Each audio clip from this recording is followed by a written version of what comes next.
Hey everybody, welcome to our podcast show. And yes, we have, yes, you guessed it, Shannon from Patriot is back again for season 2. Oh, season 2? How did they guess it? It's not season 2, it's Computex 2024. Yes. It is a season. It is a season. I think it's summer. Summer season. I'm not sure what to do with my hands. No, I'm sorry we're laughing. We just were talking beforehand. But you're like season 2 and I'm going like... Are we on season 2? No, we're on season 2. No, we are seasoned. We are seasoned. We are seasoned veterans of doing things like this. As you know, Shannon. I keep on I do that too. Shannon does a lot of the marketing and stuff for Patriot Memory. As you know, see the little logo there? Woo. It's a Viper. It's sparkly. It's a Viper. Okay. Yeah. Yeah, my team got me this, and I legit had to wear this because they got it for me, and I'm like, there's no way this is going to fit, so I like stretched it on just to show I was like part of the team. But I guarantee you, every day forward, I'm putting on my polo because I look like a sausage in this, but I at least wanted to wear it once. I love this logo. This is awesome, and it's going to force me to lose weight. In Taiwan, or in Asia, they have sizes that fits. I know. So this is not an Asian size. This is probably like, I don't know, whatever size. I think this is like the max Asian size they can get. All right, okay. Hey, by the way, in case you can't tell because of the TV, I'm a big guy. Just cut off the arms. Just cut off the arms. Just cut off the arms. No, I think I got a lot more than arms that are a problem. Goodness. But yes, I do a lot of marketing at Patriot. That's not exactly true. Well, you actually make the products. I don't know. No, I have a team. I have a team. Right, okay, so you need a team with designs and stuff like that? Yeah, the one thing I really love about Patriot is, and I think I've told you guys this before, but is it's really cool because basically it's like the opportune environment for, as you guys have known me for a while, the type of mentality I am, which is we are all a bunch of engineering nerds that just look at it and go, this runs really cool, but how can we make it really cooler? And usually it means like usually cranking it to 11. Much cooler. You know what? If you want to go really fast, probably take RGB off, but RGB is something that a lot of people like, some don't. So we kind of try to make both. But when we're pushing like crazy speeds, obviously knock RGB off of it. But that's what we do. It's like we drag race hardware to try to make it like fast as hell. We try to make it like the best it can be, pushing quality, pushing performance to sometimes way past the limits. And we learn from that too. You blow some stuff up, maybe sometimes small fires, things happen, things happen when you're pushing stuff like that. But do you know what? Years ago, I had these memory modules from, I think it was called OCZ. Yeah, right. Yeah. Back in the day, that was an awesome brand. Awesome. So I had to take the heatsink off this memory module, right? Yes. And I must have used a little bit of strength. The thermal pads, they were sticky ones, right? Mm-hmm. So I peeled it off. And you pulled off a chip. I pulled the fucking chip off. Oops. I've done that before. I can't even make fun of you. I thought, okay, it's metal contact. I'm sure I can just tape it back on. Yeah, just tape it back on. No, it won't work. Once the chip is off, it's gone. BGA resoldering with like tape, not really going to work. No, it didn't work. So that was my mistake and my failure, and I learned from it. And this same thing goes with like Patriot with their designs and and products. How would you get that message across about failing and then trying again and getting the product? That's the thing. When you're doing stuff in life, you have a choice. You either sit still and do nothing, or you try really hard, you fail, you learn from it, and you get better. And that's the thing. Like even when we make a product, it makes it out to retail. We're humans. We're not infallible. So we're going to make the most badass product we can, but we're also going to take the feedback. Let's say I send you something, right? Because you do Funky Kit, you do some awesome reviews and stuff. You take this and you run it through its paces. You beat the hell out of it. Well, if you peel it off, that's, I'll just chalk that up as another win for you. But let's say you run it through and you're like, it didn't perform very well here. Yeah. What I'm going to do is I'm going to take that feedback. I'm going to run it, find why it doesn't run well. Mm-hmm. And then our team's going to basically build it up, figure out a way we can make it even better. And we'll probably find some more stuff along when we're investigating that. That's the big part I love about like our team is we don't like failure is just an opportunity for us to learn.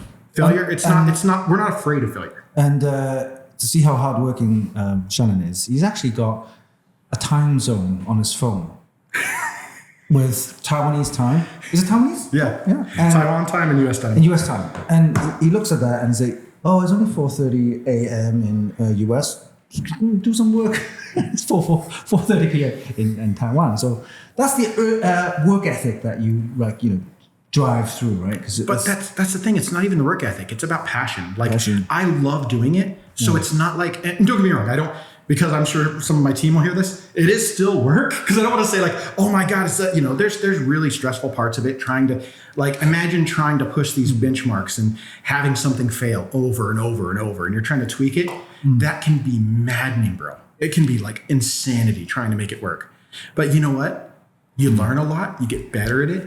And it's like anything else. Like if you, let's say you love what is your passion? What do you love doing? Actually, I love cooking. Okay, so when you're trying a new recipe, you're making new components. Sometimes it's gonna taste like crap, right? You're gonna look at it and go, that didn't work. I've put too much salt into some food, and I've actually made. Do you know what? Living in Canada and the US, probably one of your favorite dishes is mac and cheese, right? Mac and cheese is legit. So I'm a big guy. I'm trying. I watched a couple of YouTube videos, by the way, and I thought, okay, yeah, this is easy. That's what everyone does. It's like, I'm going to learn this YouTube. Easy. Oh, it was a failure. But I couldn't do it. But did you try again? I did try again. And you tried different mixes of stuff, right? Different cheeses. Yeah. It's not just one cheese. You gotta pick the right cheeses. Yep. Dude, I think we're going to turn this video into how to make mac and cheese pretty soon. Because now I want to go home and make mac and cheese. Not just from a box. I don't think you can find much mac and cheese actually in Taiwan, which makes me sad. Actually, there isn't. None. I think they had it in the lunchroom. Yeah, because they try to accommodate like Americans. But it's not but it's not the right stuff, right? No, they had two options, but I only got you the one that was legit normal. Yeah, they had the protein. Sorry, it must have been something else. Proteins. Yeah. But see, that's kind of my point. Is that's your driving force, because there are a lot of people that, like what we were talking about earlier, where you get what's called like performance paralysis or like project paralysis, where you're so afraid of failing that there's no action. You would rather do nothing than actually fail.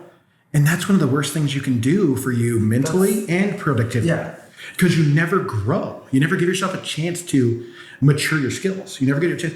I love like what we do, whether it's memory, whatnot, even if it's grueling work, like keeping, looking at like what we're doing as far as, builds or what have you, or trying to go through some of the documentation we got to do, even like budgeting stuff. Some of that stuff is just so monotonous. Right? Yeah. Because engineers don't like paperwork. We do it. No. It's like we just like to play with stuff. Maths and Excel and financial reports and shit like that. So, TPS. But the thing is, that's part of the job. And don't get me wrong, like I said, not everything is a party. But at the end of the day, I also get to be involved in an amazing team. Even though I'm going to be honest, Patriot is not this massive, huge company.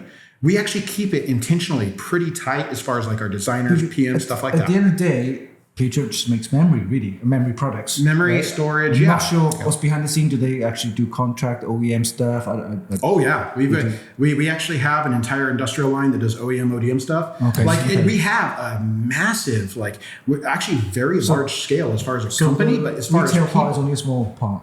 What's that? The retail part is only a small part. Well, it's part of it. I don't want to say it's a small part because some of our OEM, ODM, and some of our more industrial stuff is something we're really ramping into. Like I've shown you, like the ACPI and stuff like that. Yeah, that's our industrial brand. And don't get me wrong, that is something that I see the potential for it to give us I'm going to keep doing that and keep hearing ding. You're right, because with AI accelerators and industrial servers and stuff like that, so you're going to have, because I checked with the new motherboards that they have, is they don't use normal DIMMs, normal DDR5 DIMMs. It's something called RDIMMs. Registered DIMMs, yes. Registered. So it's not your regular DIMMs, and they're a little bit more pricier. Right? They can be a little more pricey, obviously, because they're designed with active ECC, like full spec ECC. And the other part is we actually build what we call OC RDIMMs, which are actually overclockable.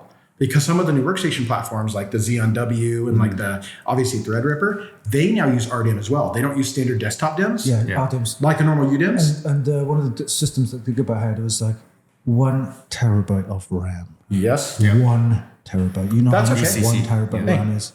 We've got one of the TRX systems at our booth, and it's running 7,800 mega transfer second on RDIMMs. On RDIMMs? Yes. That's DDR5 7,800 speeds. Yeah. It's over there running right now. And what's the capacity on that? Oh, obviously you're not going to be running like a terabyte because it's just too much density. But I think it's like 128. 128 gig, that's decent enough. Well, That's- the IMC, it depends. It's more than I have like 4 times anyway, so that's where you can give me that if you want. I love that. But the thing is, RDIMMs, but you have to have the right platform for it. Oh, yeah. But having like, that's the kind of thing we love to do. We love to engineer new solutions and find ways to make them better. Not just basic JDEX stuff, but make something that really kicks ass so that people can enjoy it and they can, they can do their own tweaking, tuning, and also get the best performance possible. True. And that kind of stuff, like RDIMMs, now that it's proliferating through, you're able to get some of these, like even OC RDIMMs on some of the more larger workstation, or even sometimes server boards that now have the ability to run these higher DIMM speeds.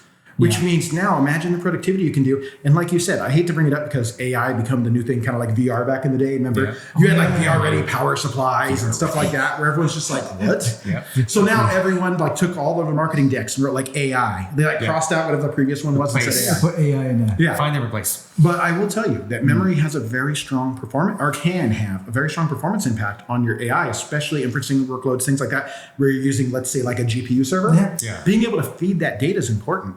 So having not only a large scale memory, but higher performance memory is going to be crucial. So in reality, we do actually have kind of, I hate to say it because it's not a common term, but we do have a dog in the fight, so to speak, when it comes to things like these AI infrastructure, things like that. Along with our ACPI side, we also have very high, like very high speed mass storage, like HHHL, like half height, half length. The SSD. lower profile DIMMs. The SSDs, the high speed SSD, and also U.2, U.3. We're also doing that to enable edge computing along with AI stuff like that. So our ACPI brand, our professional brand, is actually really starting to grow now that we're seeing these business opportunities where we can do something cool and make something really fast. Yeah, because when we were looking at when we were actually watching the presentation, the Gigabyte made the transformation from a hardware company to a software company. Anyway, they did state that one of the things that you can actually utilize is like you can just utilize GPU, but they give you options to utilize in tandem GPU, RAM, and SSD as some of the options to improve your performance. And if you have faster RAM, faster SSDs, it's just going to make a huge impact to your learning, your training of your AI model. For whatever purpose, I was trying to figure out if they would just spit out some benefits. They did not. Well, that's the thing. You got to remember, AI has been around for quite a while. It's been a while. But the proliferation we're starting to see now, oh goodness, I'm trying to think of the right way to say it. It's a massive growth, extremely high speed all of a sudden, because all of a sudden they're starting to see all the tangible use cases for things like AI. Tangible usable cases, but not like, I don't think they're usable, to be honest with you, yet. Well, that depends on what you mean by usable. Because, for example, let's say call center operation. The call center operation has been AI and automated for a long time. We all hate them, call trees. But they're getting better. And that's the thing. The language models are constantly getting better. The recognition. Can you repeat that again? Yeah. Do you remember the old stuff? It's like, hi, I did not hear you. Operator. I did not hear you. Operator. I did not hear you. Kill me. I did not hear you. All of a sudden, Skynet. They'll never hear you scream. I'm telling you, man, the only thing that worries me is we're moving a bit fast with AI. And I'm worried if we don't keep a good constraint on it, that obviously could be concerns down the road. I mean, there's several scientists that have already signed letters saying like, hey, but I think we're getting a bit, in the weeds on that, because in reality, there's a lot of things that AI is going to improve, but it's also going to affect everything from jobs to workplace. I think for medical, industrial, that's fine, right? Because that's medical's awesome. It's also, I've seen some really good AI stuff for the medical. Yeah, like image scanning. You have a doctor, right? You have a radiologist. He reads a scan on a patient. Maybe in his life, in his career, he's read 1,000 scans. Yeah. You can train an AI model on millions of scans. So they're going to spot something way more efficiently. That's true. And I find that amazing because, having family that's had medical issues, and I'm sure all of us have had that. But imagine having that is the type of future I imagine being a massive benefit for AI. Yeah. But there are areas where I see them just because profit, they're like automating things. That's where the thing is, with those for humanity, right? That's great. Then you also have the other side, which is military, right? So, well, that's another story. And I'm from America, so I totally understand that part. But it's just crazy. And for me, I still think it's a danger To be honest with you, it's not fully. Nothing gets mature. It will never be 100% safe. Yeah, it'll never get. Well, I won't say mature. It's going to be mature enough for us to use, but for retail and consumer. My concern, I agree with you, is there's never going to be a way to keep it from being used in an unsafe way, because AI is only as safe as the user controlling it. Yep. Yeah. So is that the argument? Oh, let's say the argument is that the gun laws, right? It's not the gun that kills you or the bullet that kills you. It's the guy who uses the gun. Yeah. If you lay a rifle down on the ground, it's going to do nothing but lay there. You have to operate it. If you set up a system and install, let's say, an instance of ChatGPT to run, and you don't train it or anything, and it just sits there, nothing's going to happen with it.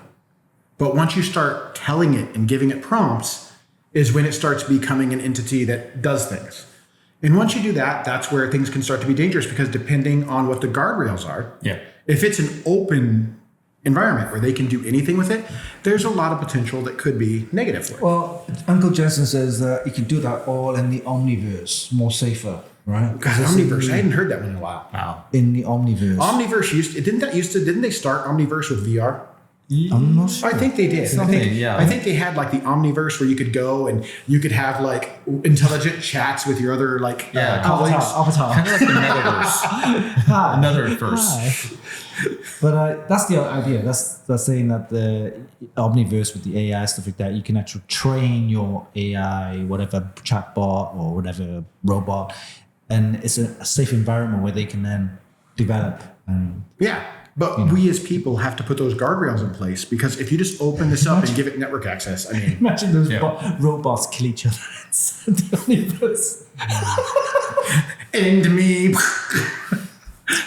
I asked the AI, how do I bake bread? It's just like, delete me. No. Don't ask this dumb question. Mind you, I'm a big guy. I'm horrible at cooking, so you're probably going to hate me for that. But like you mentioned, like making your own mac and cheese, and I'm like, I can do that. I just open the box and pour in the water, and I'm good. But there's one dish I saw. It was so something attractive about it. You just burned him, and he didn't even know it. I looked at the cheese, the way the cheese like stringy and melty and stuff. I'm sorry. Could I explain it to you? No, you have to explain it. I'm a bit slow. Hold up. My jet lag's going on here. I teed that up, waiting for him to catch it. Oh, you're waiting for that. And I'm like, yes. You're waiting for that. Hold on. See, I've known you long enough that I know exactly how to trigger you, bro. Will the AI notice that though? Recognize that? No, that's the problem. The AI you'll ask it to make you mac and cheese, and it will send you a missile. See, I went back to the military that he was just talking about. How do I make mac and cheese? Firing missile at Winston. Missile. Because he doesn't know. SWAT. That's like that joke. If you don't know how to cook bacon, please let us know what school you went to so that we can talk to them. Have a chat. You know the Brits don't eat mac and cheese, right? Well, maybe that's the problem. That's it. That's why I don't travel to UK. I got you. Darn it. They have things like spotted dicks in, we have spotted. Isn't that like a disease? Yeah, it probably is. That sounds like something I need to. No, I'm not, dude. We're recording this. I can't say. Damn it! I was about to say that's something. It's a real food. That's something you can treat. That is actually a thing. It's a thing. That's the thing. Yeah, we have haggis. You know what haggis is? Yes, I do. Okay, fine. Do you like it? No, I never ate it. I've seen it and I've never tried it. So that's the thing. I'm usually pretty good about trying stuff. Like when I come to Taiwan, I used to tell like Kenny, I'd be like, hey bro, I'll eat it. Like just make sure it's not seafood, because seafood's toxic to me. And I say, but don't tell me what it is. Because if they tell me what it is, I might not. Like I had a pig blood cake, the ones that's like the rice compressed with pig blood. Oh, yeah. It basically tastes, everyone's going to be grossed out. We have that called black pudding in the UK. But I had it, and it tasted like when you have a bloody nose, like the iron taste. It's the iron. Yeah, that's what it tasted like. But everyone's probably like grossed out at this point. But the thing was, it wasn't bad. Like it actually wasn't bad. I was very surprised. But I tried. That's the thing. I'm willing to try stuff, but I don't know. I heard enough about haggis that I'm just like, I don't know if I can do it. I just don't know. I already know what it is, so I'm not sure I can do it. I can do it. You don't want to eat it. I can do it. I've seen pictures of it. I've actually seen it in person once, and the smell was enough that I just couldn't do it. No, you don't want to do it. I mean, I'm an American dude. I eat like cheeseburgers and stuff, so I eat safe foods. Like when I come to Taiwan, that's pretty much like the furthest I get off of my scale. Yeah. I get off of my scale of like acceptable items. Well, good for you, because I still know people that still look for the Ruby Tuesdays or TJ. Oh, yeah. They don't want to try. You're talking about Ruffle, aren't you? McDonald's too. Yeah, I'm not gonna lie. I have McDonald's here. I mean, I have a McDonald's right next to my hotel. So if I get home and if I get back to the hotel and I'm just like beat and I'm not going anywhere, I could go grab it. That's fine. But I also have a noodle house real close. Well, dude, so good. Thing is, they have 7-Elevens everywhere. Yeah, and 7-Elevens has some pretty legit food. Literally it is everywhere. legit. You ever have like the boiled eggs from there? Those things are amazing. Fantastic. And you can buy stuff which you can use the microwave to heat up and stuff like that. It's literally 24 hours. Everywhere. Yeah. At 7-Eleven, like you can buy everything there. Yeah. And you can pay your bills there, I think. And your you can do taxes. everything. What? And your taxes. Pay your taxes? I need that in US, man. Mm-hmm. It's like they also do a postal service there too, right? Oh, jeez. Some of them you can also pick up your Amazon boxes. All right, true. We're giving an education on how Taiwan works, folks. Yeah. Really well. It's all part of Computex. That's the thing, man. Like this place. I'll tell you right now. One of my favorite things about being here, MRT. Oh, I want to go anywhere. You hop MRT, fantastic. You saw the new feature, taxis right? and everything. What? You saw that new feature, right? Where Oh yeah. all the cars, they'll tell you which ones and how full they are. Yeah. That's new. Dude, that is cool. brand new. Yeah. That is It's cool. so useful. For those of you that don't know, MRT is underground rail. It is awesome. Yeah. So they have a similar system in Hong Kong and Singapore. They're very comparable. They're just as good as each other. US can't do that. However, since Hong Kong changed the MRT system in Hong Kong, Not so good. Actually, I gotta be fair. US does have it like in downtown LA. They have like some subway. They have, but it's no. I consider it not. First of all, you go MRT here, dude. I'm not gonna say you could eat off the floor, but the fact is, it's very well kept. It's very much like Japan. Yeah. Oh, if you've been to you're Japan, not supposed to eat there. Yeah. Oh, not supposed to eat off the floor. Or drink. No, not off the floor. Drink but off the you're not floor, eat off supposed the floor. to eat In MRT, yeah. But the people do it in Hong Kong, for example, and they don't care about it. But yeah. You ever been to New York? I had one. I was chewing gum. I was chewing gum in the MRT in Taiwan, right? Did the guard get you? No. An old lady went, and I was still chewing, and he literally stared at me and go like that. I go, oh, okay. So I put it like Happy? happy, yeah. Yeah. But you have random people. Hey, In New York, they have cookouts. Well, no. The problem I have is here you have like super clean and everyone watches out for it, right? In New York, you have like rats in the sewer or in the subway that possibly could carry you home. I mean, that's right. Yeah. I think his name is inside Splinter. the car. That was a video. There's a car. The rat ran across the car. People sitting there. People like inside the car of the. Of course. It's New York. I mean, It's New York. but the thing is like it just amazes me. Have you ever been to Japan? No. Dude, if you get a chance to go to Japan, it's crazy. Like people I've been to carry, Tokyo. bro. Okay, you've seen it then. People carry around like their trash. Yes, they do. Like it's such a respectful place. It blows my Yeah, mind. you take it And then home you as have well. like all these other developed nations where you walk around. Like for example, I'll say it. I'm from the United States. You walk around, you got people dropping trash everywhere, and I'm like, bro, like come on, like you live here, Like what are you doing? But then you go somewhere like Japan, and everyone like cares about it. Yeah. And I don't know It's if a very clean city. it's a very It is. cultural, like very, very clean. it's a clear like public responsibility. Yeah. And how did we end up on this topic when we were talking about coffee tech? Because it's technology. But it is because it's all about Taiwan and Computex. And you mentioned about trying. So tell me, because last year you had something. I'm not sure it's a cooler or some sort. Yeah. What's happening with that now? That's on hold because we were re-engineering it, and then heat sinks on motherboards kept getting bigger, like the mirror heat sinks and stuff. Yeah. And so you remember they had the shroud on it, so we kept having to cut that away and change it. And then finally, we got really invested in a couple other projects we're working on. So that one's on hold temporarily until we find a better solution. With cooling, because SSDs are the small, Sticker gum SSDs. for storage, right? So now those are the new ones, M.2. But then the Gen5 is the faster ones. Yep. Okay, faster SSDs run real hot. Oh, And it depends, but you really spicy. Yeah, so a lot of manufacturers now are adding bigger heat sinks Or active cooling. or an active cooler, and I think you've got an active cooler Yes. one, right? Is that available right now? It actually will be available in the it's already starting to roll out availability from Taiwan side over. So it'll be in the US within the next few weeks probably. Okay. The first 12 gig per second Gen 5 will be the first one, the PV553, which we've shown for a while. Yeah. It is the thinnest actively cooled Gen 5 SSD on the market. Oh, right. And those are no RGB, right? No. Okay, let's be real. When it comes down to it, Gen 5 it takes a lot of power. Okay. And there's a certain power budget with the M2 slot. Yeah. So you don't want to add anything extra. Right. Because RGB, also, you not think about it, but it adds a fraction of a watt of heat. Mm-hmm. And when you're contending with pretty, I tend to use the word spicy, but a pretty hot controller. Yeah. You really don't want to add more to that. Right. Yeah. Not to mention, you don't want to pull more from those traces. That's unnecessary. Another thing, this is with the active fan, and there's no wires coming out. Is that right? No, the wires do come out, but it's very small, and it goes out, and we have an extension cable that goes so you can tuck it behind the motherboard or whatever. Oh, I see. Right. And then it goes to 5 volt to either PATA, parallel TA, the 4-pin. Everyone calls that Molex. Yeah. So the Molex connector or the SATA connector, it has both. Okay. Because originally we were going to work on like a fan header, but the problem is when you do that, if someone has like auto adjusting fan headers and there's no way to set in the BIOS that, hey, this one, unless you know to set it manually at 100%, it won't know if the drive's getting hotter.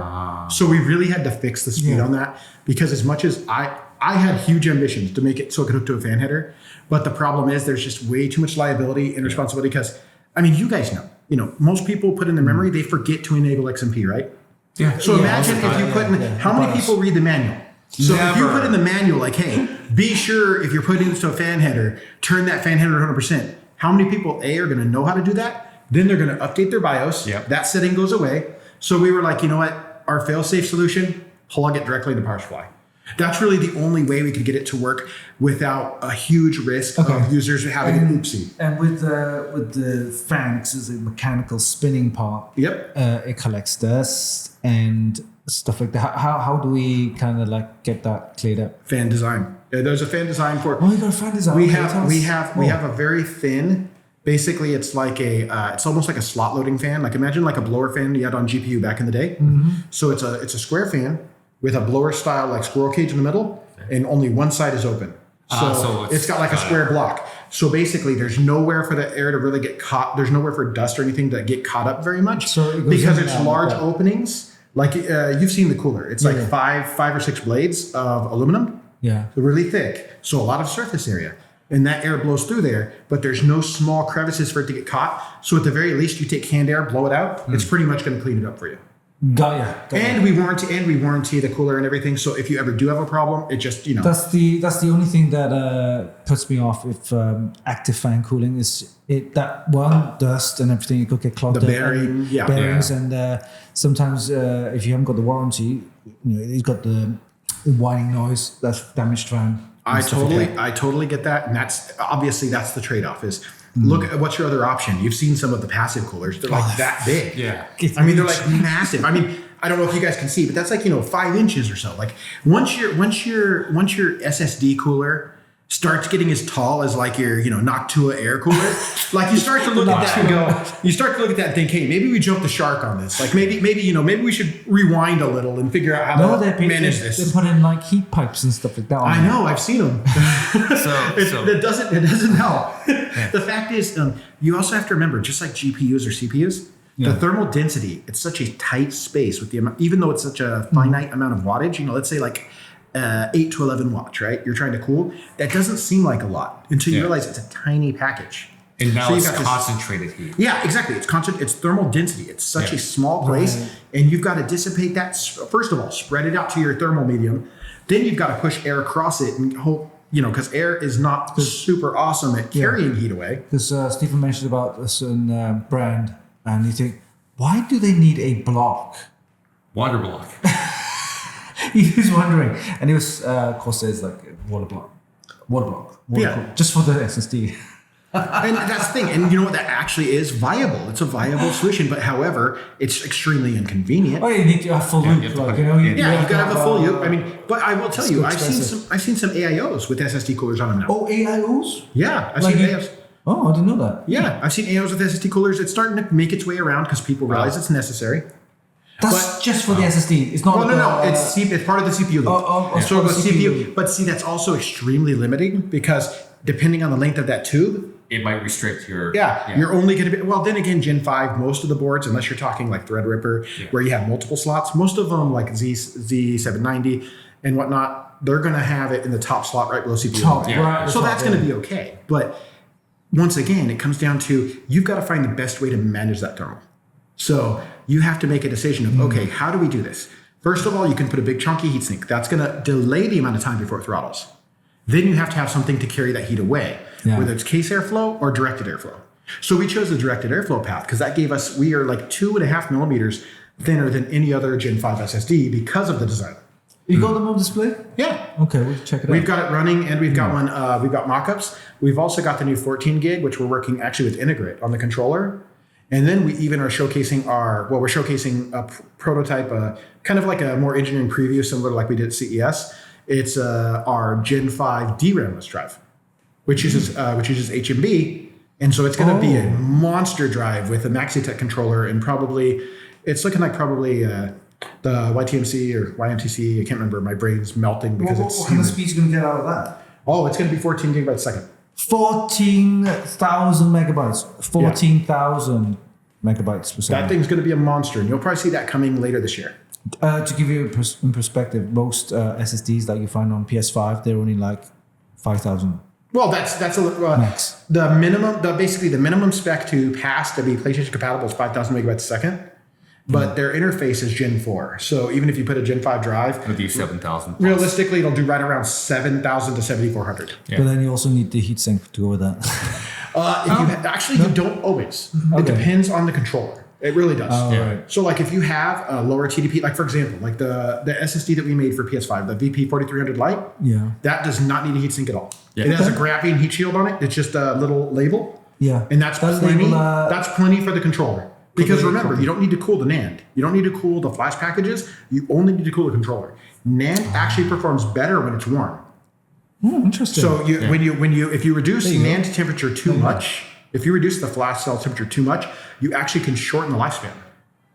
So that's why you don't, like, for instance, even though I love pouring LN2 on stuff, you don't want to do it on SSDs because it can actually degrade. It can actually cause the drive to degrade faster. Now we know, guys. Okay. Yeah, because my SSDs inside my laptop, they don't have heatsinks.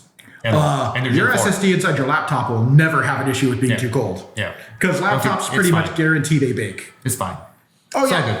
But if you put a Gen 5 in there, well, your bottom of your laptop might just start to melt. It will never work. It'll work until it shuts off. Yeah. So Gen 5 really is for high-end desktops, really. It's for high-end desktop workstations. I think Gen 5, as the TDP comes down, I think you'll start to see it in laptops, things like that, because that thermal envelope will start to be better managed as we figure out better controllers, better designs, topologies that will help to mitigate some of these issues we have now. Stephen mentioned to have that controller with the nanotechnology to kind of like go down in size, right?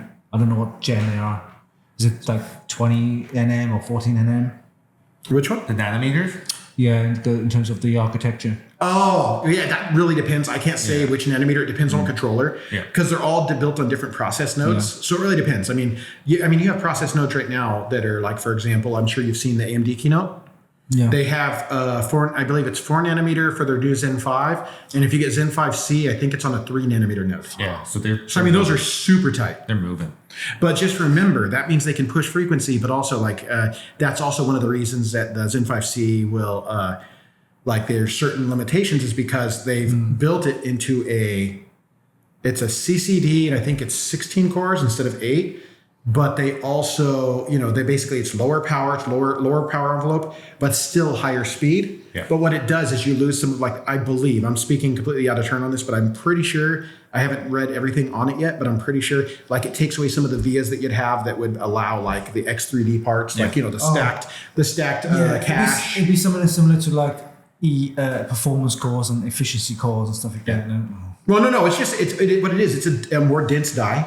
So essentially, what they're doing is for example, there's a little bit less cache on it, things like that, allow you. So that's more something you're going to see on your larger scale server chips. It's more a different topology depending on what the server. It's basically giving a diversion of SKUs. So you have certain SKUs that have the 8-core dies that can also support X3D, what have you, and then you have those 16-core longer dies. And those are ones that are made for maybe a different type of application. Got ya. But that's just another way of showing like the different process nodes can even on the same product family happen. And when you go across the board, it's almost the Wild West, whether you're talking SMI controller, FISA and whatnot, they all use whatever process node they're building on at that time to build that silicon. To optimize. Interesting. Any other new products you got? Oh, dude, we've got a lot of fun ones. I mean, obviously, my big passion is obviously the DRAM. You know, we're pushing a lot of overclocking, pushing a lot of performance. You know, doing some really cool stuff, trying to break records. You know, trying to do some cool things. Because one time you were doing gaming accessories. Is that still a thing that Patriot's focusing on, or it just like I think right now it's another thing that we've probably paused on. We are selling through what we have now, but we're kind of making a decision what we want to do, whether we pivot that or not, because the problem with gaming accessories, first of all, it's a very crowded market. Oh, yeah.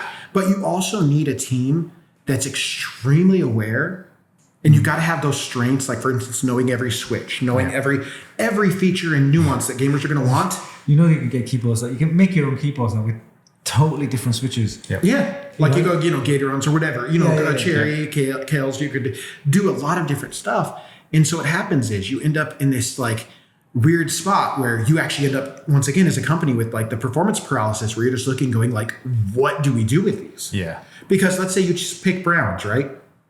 Okay. That's great, but there's like 300,000 other switches and everyone's going to go, why don't you, like I had someone once ask us, why don't you use greens? And I'm like, because I don't want carpal tunnel.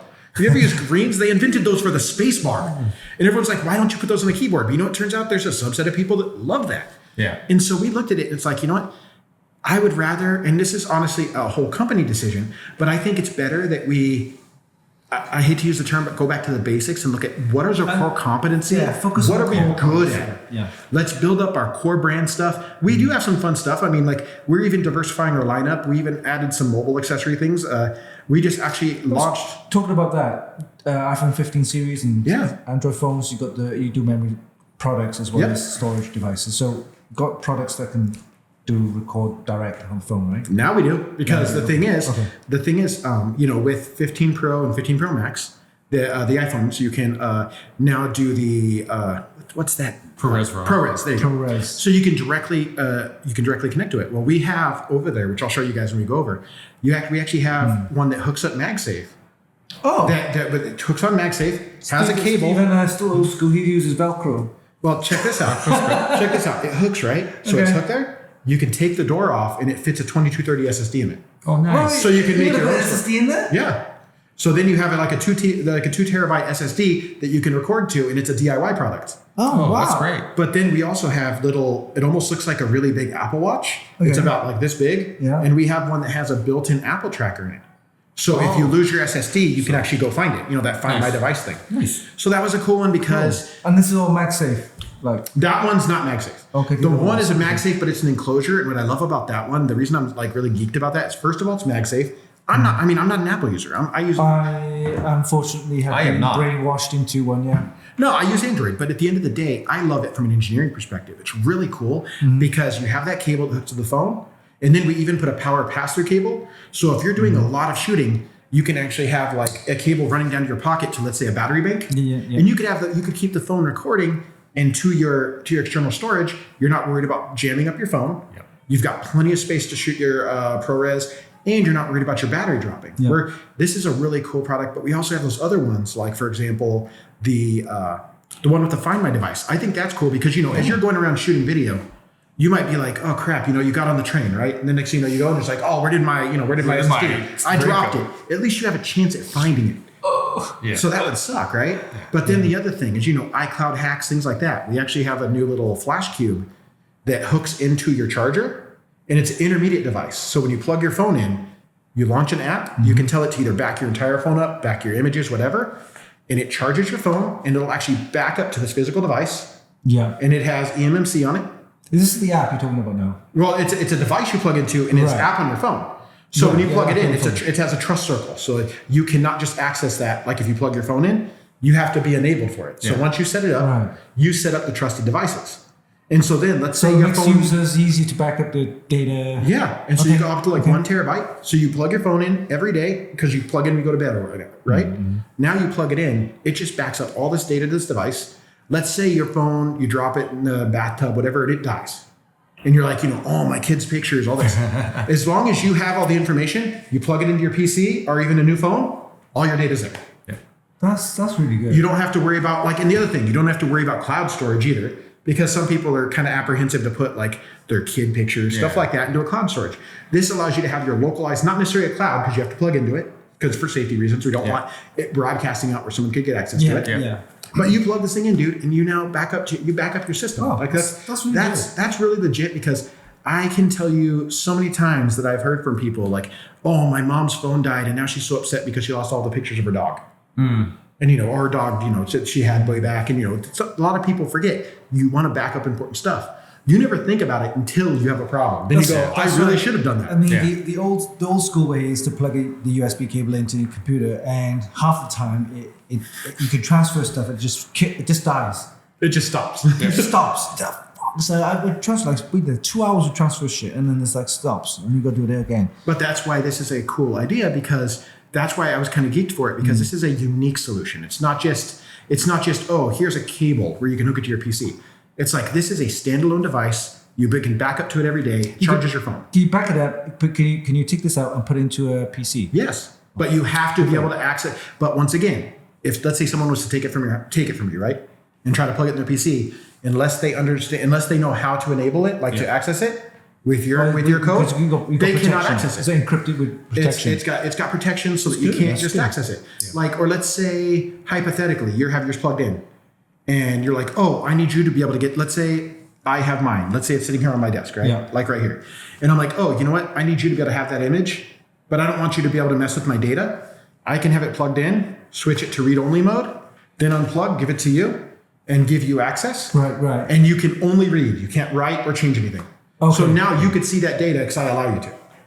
As long as I give you access to it. User management on there too. Yes. So I can actually make it so that, for example, you can have up to 8 different device profiles on it. And it will save separately. That's probably one of the better products that you have for Computex this year. I think that one's just cool because it's different.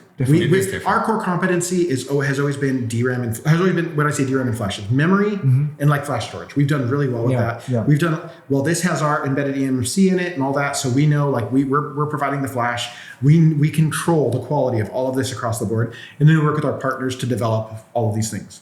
Well, this is a very cool opportunity for us to offer something a little different with a unique use case. So this works with the 15 series and also Android phones, USB-C, right? Yeah, it'll work. That device will work with Android or Apple, and it will even work with even your Lightning cable. It'll work with even Lightning. It's just going to be slow because Lightning is USB 2. Yeah. Lightning is USB 2, so you're going to read or write at around, you read right around 30-ish or whatnot megabytes and 30-ish megabytes. All right. Interesting. So it's across the board. It's a cool one. It is largely focused toward Apple, but some of it will actually work directly. At the end of the day, it's flash storage. But they are MFI certified, which means that they will work really well with Apple, but they still will work with Android and the apps on Android. This is a question I want to ask you. You say Apple certified. Yeah. Did you have anything to do with trying to get this product certified by Apple? Was it hard? Was it a different team that did it? I didn't deal with that at all. Okay. I was not involved. But from what I understand, as long as you're very clear about what you're doing, and as long as there's nothing nebulous about it, it's quite easy to work with Apple. As long as you just follow the guidelines that they have. Follow the guidelines. That's the thing. Everyone every company, for example, whether you're talking, creating cards for NVIDIA with NVIDIA Greenlight, or whether you're talking working with Apple. As long as you follow these companies, their guidelines for their product that you're creating, a tangible use case accessory for or whatever, as long as you follow that, you're not really going to run into issues. Yeah. Unless you're making something that's like a Me Too product where there's a lot of people that have different versions, and now they got to look at it and go how safe is your app? How safe is this? Yeah. But at the end of the day, we already have an established relationship. I just want to understand how difficult it would be or how difficult it is to work with Apple. That's all. It's really not. But it also comes down to how complex your operation is. So for example, let's say you're making something that's highly complex that has to plug into the phone and has to do a lot of other user interaction possibly. That could be more troublesome, and that really will affect the MFI process. True. But overall, as long as you're following the rules, should be pretty easy. Depends on the product type and what it does, yeah. And you pay the fee. What? You pay the fee. Because MFI has the fee. There's fees for everything. The Apple tax. There's a fee for the fee nowadays. So Yes. here's the fee. Yeah. And here's the Tax on fee. that. Here's the fee for explaining what that fee was. And the tip. And Don't the forget tip, the tip. and the tip for me explaining what that fee was. Tip. Oh God. 15, 20, or 30%. Oh jeez. And there's no 0. And there's no 10 either. It's just 15 now. Hey, don't make me push it to 25. Oh my God. Oh, well, AI. Well, I think AI is going to be That's the show. question. AI with overclocking. Do you think there will ever be a time where you can actually have an AI on your computer, desktop, whatever, that will actually help you optimize what's already there? Because right now there's There a lot already of. is. Do you make it? No, Okay. absolutely not. Because everyone calls it AI. I mean, Well, no, but that's the thing. Anything that can, AI, once again, it's very nebulous. Yeah. So it's a term that's used way too often. This is what I'm getting way at, too so- broadly. But no, AI, I mean, really, it kind of deservedly so is very broad because AI is artificial intelligence, which means basically it can do things based upon what it learns. And so reality is, like, you look at, like, for example, I don't know if you've looked at NVIDIA, they went away from GeForce Experience to the NVIDIA app beta. If you've used that, they have a new app. I haven't actually used that yet. But they have like an auto overclocking tool that will actually learn based upon the parameters. Like, okay, your normal draw is this for this game, this, that, the other. It will pick up on all of these different metrics as your system's running. It knows how well it will cool, this, that, the other. It will start to actually custom tune your overclock on your card. that's the thing when you switch from drivers to games and then you do the optimize on that. I think it's something like that. I haven't tested it. I just heard about it. So, I mean, and also, I mean, I know that Asus kind of uses it a lot as far as their AI overclocking. Yeah. But in reality, it is essentially like an AI algorithm that they know. Like, for instance, they've tested, let's say 100, just for Z790, let's say. They've tested 100, 200, 500, however many they've tested to see what the rough scaling would be at select values. So they're essentially created a model that is similar to is an AI model in reality that will look at all of these metrics of, okay, how much SA does your chip take? How much IO does your chip take? How much, V-core does it take for a select speed? And then it will start actually adjusting that based upon what it sees for your chip and what their experience is. It's not going to be perfect, but it will auto overclock and tweak some settings to make it a bit more efficient. Is that a one button push? You still have to physically push it, right? It's a one button directly in the BIOS. You push it, and it says, "Hey, do you want to start this?" And then you click start, and it just starts auto tuning. I've seen that, but I never trust it though. I've tried it. It works interesting. It works quite well, but I don't know if I would trust it like on my main system, just because But okay, to be fair, because I love Asus. I mean, they make a great product. I like to tweak things myself. Yeah. So I see what AI right now is like Gen 1. Have you seen some of the results that come out? So I'm gonna wait until it's like Gen 5, AI Gen 5, where I don't need to push that button. I'll just ask it to do it. Say, hey, whatever. Okay, so let's go right now. We'll go to the Asus booth and say, hey, can you enable us to talk to your motherboard and ask it to overclock? That's what I want. Well, why don't we go tell them? They're here. There ain't gonna be any because that's AI right now is AI Gen. But see, 0.1. You're now gonna drive their new product direction because once they hear, if you walk in and say, I've got an idea for AI, every company is gonna run up to you thinking that you've got a new idea. That's why I want to install motherboard. I want to install whatever graphics card, whatever memory. Doesn't matter what brand. And I'm gonna say to the AI, yo, I want it to run overclock to this speed. I want it to run and you'll do it. Do you think we should go get Asus to do this? But in order to give them the idea, they have to name it Winston. Winston, your personal overclocking assistant. Winston. Hello, Winston. Hello, Winston. I would like to go 7 gigahertz. Hello, Shannon. No, you cannot do that. Your CPU sucks. Steven's like, hey, Winston, can you overclock my system? No, sorry, you use Apple. Go away. Go away. Bye. Bye-bye. Bye-bye.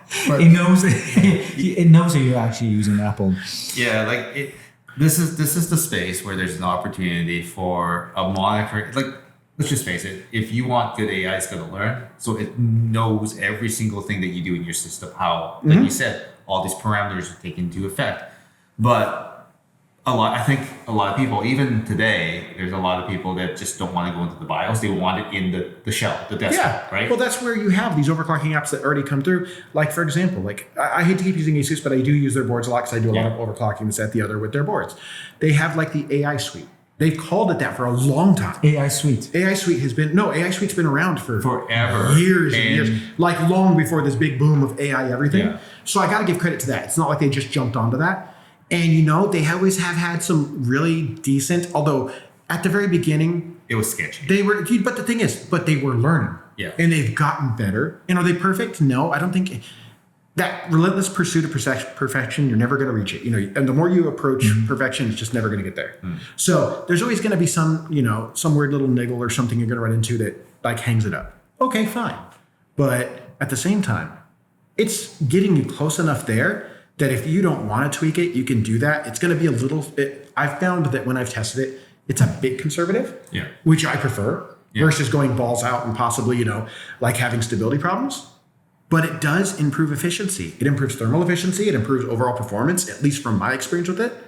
Because what it does is it takes and it knows a bit about your processor because it looks at it to the ID and all that. And it goes like, okay, based upon our research and all our testing, this VID, this assist, you know, this SA amount, this MC, the memory controller voltage, whatever, we normally see it to take this to do this.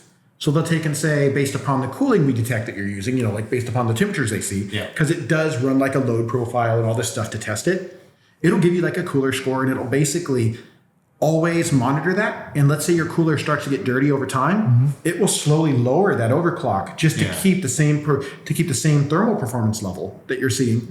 But it will actually automatically lower that just to ensure that it doesn't exceed what your system can actually handle.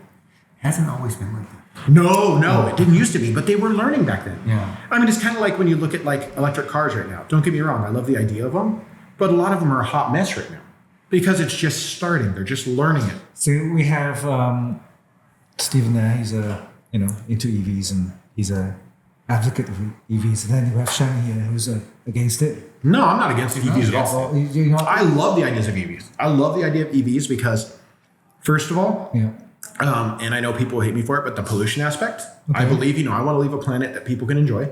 So I'm totally for that. Yeah. And second of all, I'm a gearhead. I love going fast. And I don't know if you've sat in like a high performance EV, but those things will plant you, dude. I mean, I've seen videos. I've driven a Plaid, and I will tell you, I'm not the biggest fan of Tesla, but I will tell you, like it's quick and it's fast. Like quick because it's quick to accelerate, but it's also very fast and very stable. And it's extreme. Well, it's very heavy too. Yeah. But I'll tell you, it hauls ass. And the thing is, I've also built some very high performance, internal combustion engines and built like race cars before. And this thing created an effect similar to like probably a few, like I would say 10, 11 second like drag cars I built before. Like that's nothing really special. I mean, but at the end of the day, the fact that you can buy it off the lot and that thing will plant you in the seat and it's fully street legal, that's really cool to me. Like that performance level and you have no oil changes. All you have is like brakes and tires, dude. Yeah. You don't got to worry about, is my engine, well, actually your engine could blow up. They're just electric motors. my battery pack will blow up. That sounds so much safer. Hindenburg, woo!